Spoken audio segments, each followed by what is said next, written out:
चाहूँ त बाहिर हवे गवाहिर चर्चा मोरी प्यार के। चाहूँ त बाहिर हवे गवाहिर चर्चा मोरी प्यार के। कहूँ टुरारी दूसरी जाति की महू टुरी रे दूसरी जाति की। कहूँ टुरारी दूसरी जाति की महू टुरी रे दूसरी जाति की। मणिपुरी टुरी रे चाहूँ त बाहिर हवे गवाहिर चर्चा मोरी प्यार के।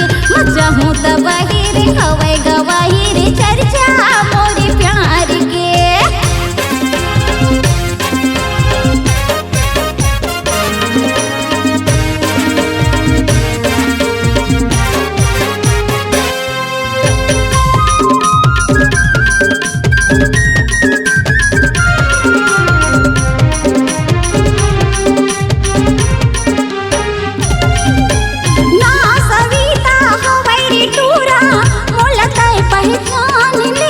मणिपुर ले हो गया सतनामी अभी ही पहचान है। मणिपुर ले हो गया सतनामी अभी ही पहचान है।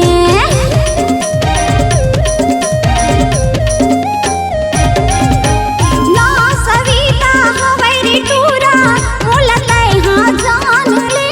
मणिपुर ले हो गया सतनामी अभी ही पहचान है।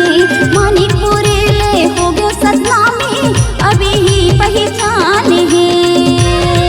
तहु चाहे मोला दिलो जाने से महू चाहे तोला दिलो जाने से। तहु चाहे मोला दिलो जाने से महू चाहे तोला दिलो जाने से। मणिपुरी टुरिया रे चाहूँ त बाहिर हवे गवाहिर चर्चा मोरे प्यार के।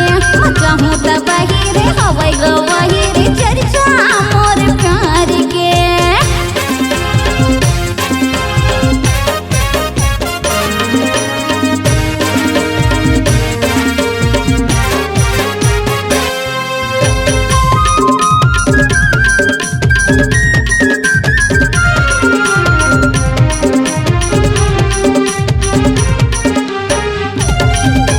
जाति समाज ला छोड़ के राजा कर तोर से प्यार रे। तोर माया माँ सबला भुला गयो तही मोर संसार रे। तोर माया माँ सबला भुला गयो तही मोर संसार रे।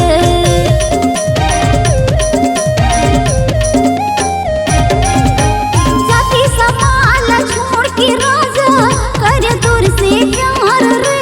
तोर माया माँ सबला भुला गयो तही मोर संसार रे।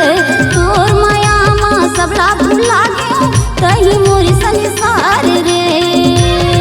तहु छोड़े अपन परिवार ला महू छोड़े अपन परिवार। तहु छोड़े अपन परिवार ला महू छोड़े अपन परिवार। सतनामी टुरिया रे चाहूँ त बाहिर हवे गवाहिर चर्चा मोरे प्यार के। चाहूँ त बाहिर हवे गवाहिर चर्चा हमारे प्यार के। कहूँ टुरारी दूसरी जाति की महू टुरी रे दूसरी जाति की। कहूँ टुरारी दूसरी जाति की महू टुरी रे दूसरी जाति की। मणिपुरी टुरिया रे चाहूँ त बाहिर हवे गवाहिर चर्चा मोरे प्यार के। चाहूँ त बाहिर हवे गवाहिर चर्चा मोरे प्यार के। चाहूँ त बाहिर हवे गवाहिर चर्चा